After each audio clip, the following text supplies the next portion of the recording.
What's going on, boys and girls? How you guys doing after the dross that we had at Manchester City? Arsenal are now moving on, and I do want to say it doesn't feel like transfer window, does it? To me, it doesn't feel like we're in a transfer window. But anyway, I'm going to talk about it. So I think the most important thing is not players coming in, because players coming in this time of the year is always sort of a fantasy. It's very rare that you see big business done in January. For us, it's more important to see who's going out. Only if that happens will we have an option to bring players in. And I did bring you guys exclusive news in the summer that we had contacted Alexander Isak's agent twice. And it does seem that we're looking to have that pay off in some capacity, because there's been issues with the player where he is right now. There's been interests that have broken down elsewhere, especially Real Madrid. And he's always favoured coming to Arsenal. And it looks like that might pay off. He is me and Neo Miss's number one target. For me, he is all we need to really sort of shape up this team as far as having an out-and-out striker goes. So I'm hoping that the interest that we've had in him will now pay off, and that the team staples him as the number one option and number one target. So let's see how that develops over January, and not just January, but over the summer as well. But it's good to hear that the interest is still on, and that is an option for Arsenal that they can take. I'm not sure about what's happening with Calvin Lewin, and maybe that's got a lot to do with the player and Everton as well. He's got to sort that out with them if they're not going to let him go, because he re-signed a new deal to 2025. Then there's nothing that we can do, and we got to move on. It's 2022 now. He's signed there long term, so if it means we got to go elsewhere, then we got to go elsewhere. Also, the Renato Sanchez thing is boiling up as well. He's saying, AC Milan and Arsenal are his big two clubs that he wants to go and play for. Those are the places that he prefers to go. So it's really down to whoever makes the first move. We had this situation with Locatelli, although Locatelli simply said he only wanted to go to Juventus. So it wasn't even an option for Arsenal. I know that happened with Gabriel. Gabriel had Napoli and Arsenal as a choice, and he chose Arsenal. A lot of this does come down to Mikel Arteta. But I think the good thing about this is that Arsenal are in a position of strength. Because when you look at where they are in the table and you look at their performances, players are actually going to want to play for Arsenal Football Club. Why? Because Arsenal look like they can compete in the league, and they look like they compete for a top four. And if you can compete for a top four, then you are now talking to players about, look, if you come to us, we're talking about Champions League football. And that's a good thing. That's something we haven't really had in terms of the conversation with all of these targets. And now these targets, and everybody in Europe, everyone in world football can see. Funny, isn't it? From the conversations we were having last season when we were in 14th place and Aylen finishing 8th. It's funny how the conversation changes when it's in your favour. So I think that is a positive thing. But players out, we'll talk about that. First of all, the ones that are definitely going out. El Nene, contract running out, look for him to move on. Nothing really we can say about that. Chambers, again, contract runs out, so look forward for him to move on. Nothing we can say about that. Klasnach, let's not even mention his name. He should have gone a long time ago, but his contract's going to be out as well. And Eddie Nketiah, it looks like that he's going to be phased out. I don't think, at the moment, he's got COVID. And unless we see him sold this month, which could be something, but again, why buy a player in January when he'll fall into your lap in 5 months? For nothing. I just think it's bad business. And when you look at the fact that COVID has had so much restraints on costs with teams, it's even rare to see that a deal would likely be done with a player who will go for you for nothing. You could be saving 5, 3, 7 million just at the fact that you're being patient. If you can handle just moving along for the next few months, then you would have saved that money.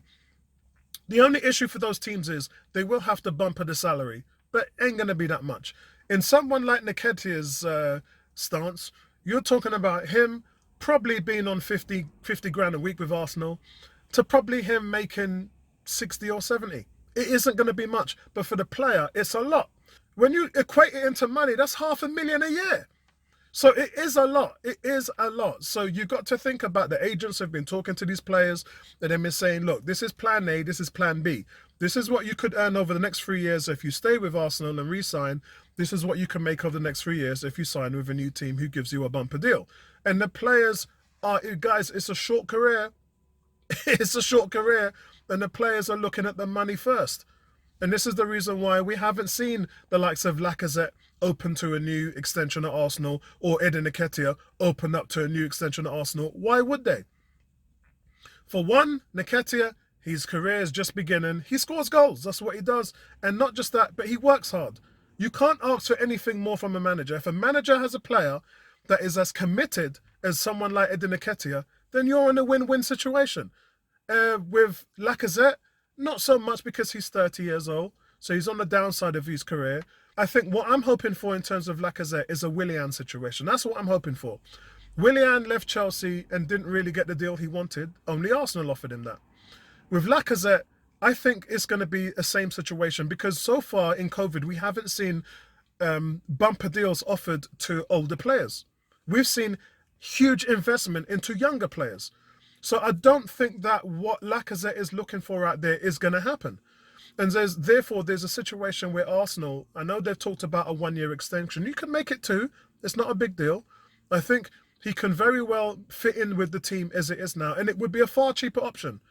It would be a far cheaper option to extend him and then groom Martinelli into that role than it would if you went out and spent 50 million on a Calvin Lewin or Alexander Isak. That you've got to be smart with your money. If you can reinvest in Lacazette and have business as usual because they are competing with him. There's no two ways about it. Lacazette being a link play in the forward line is working. The numbers prove it. It's working. And so that being said, let's move on to the likes of the players who might be moving their way out. So first one and the big one really is Abamian. So Abamian for me, guys, he's burnt his bridges and the team has stapled in some consistency without him. Those are 2 danger areas there because while the player can add something to Arsenal, you don't want him to disrupt what's actually going on the field right now.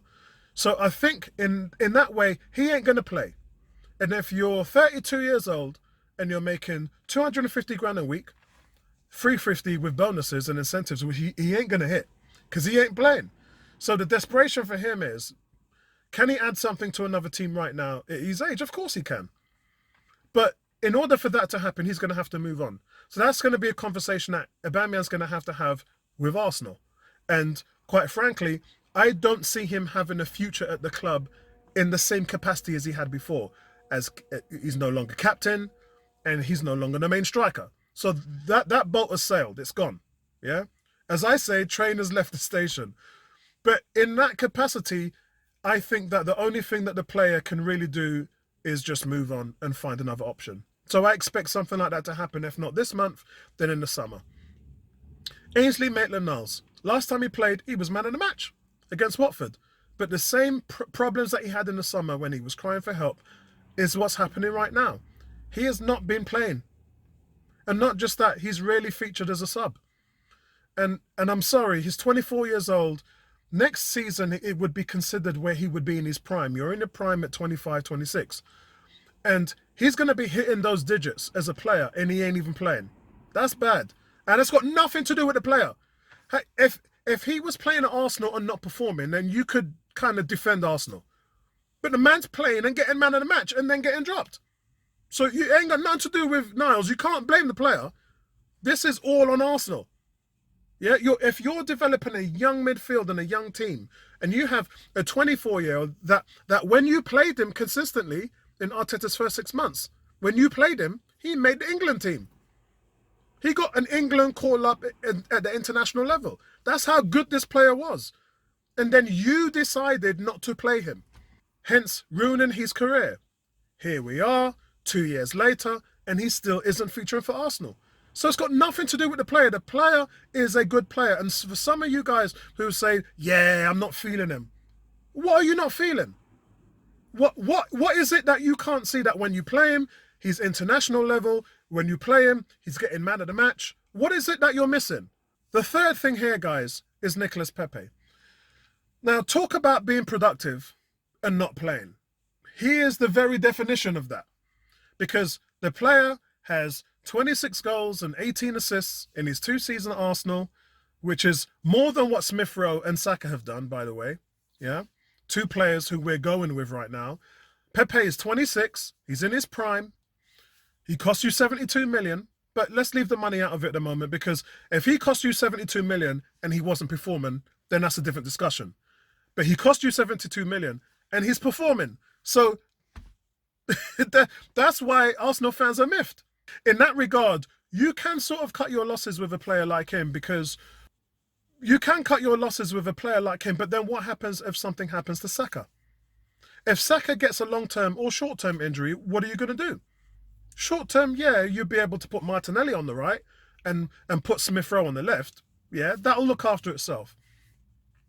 But if Pepe can be an option for the team in some capacity with a long-term injury to a young player, if Saka's out for 6 months, then you slot him straight in. It's not an issue. But the other thing on that as well is, if you can get a 40 million for Nicolas Pepe, and then you can reinvest that in a striker like Alexander Isak, then that's your play. Yeah, and remember, I'm Pepe's biggest fan. I don't want to see him leave, but right now there's no place in the team for him. I love Maitland-Niles, I love Pepe, but there's no place in the team for them, and I love Nketiah. So for all 3 of those guys, the best thing for you to do is go and look for another team. And remember, Arteta didn't buy you. So, yeah, Arteta is molding this team into his vision. This is his team, and it will continue to be his team. And if that means that there's no plans for those players, then that's how it has to be. In order for Arsenal to move on and be successful and be in the Champions League, I'm with the boss. I love those players, but I'm with the boss. I'm going to side with Arteta every day of the week, because the direction you're taking this team in is brilliant. I love it, and I want it to continue. So guys, that's my situation where it is from the transfer window this winter, but I can't really see too much happening. For me, the focus is to move on those guys that don't really want to be a part of the team. And it's hard to do that with an abundance of those players in the African Nations Cup. This is where things start to get a little bit complicated. It can still happen. Agents work within the lines of and the parameters of the football transfer market. A player doesn't have to be playing or in the country to get deals done. We know that. So I think that let's try and move some of these players on, and then we can start talking about bringing players in. Yeah, because there's also the quota of the 25-man quota as well, which we have to adhere to. That has to be reenacted at the end of this month. So let's get some players moved on, and then we can talk about players coming in. And I think that that's the way how the market window is going to move forward for me. Speak to you guys later, man. Peace right back at you. Love to everybody. And again, a happy new year to everyone. Nice one.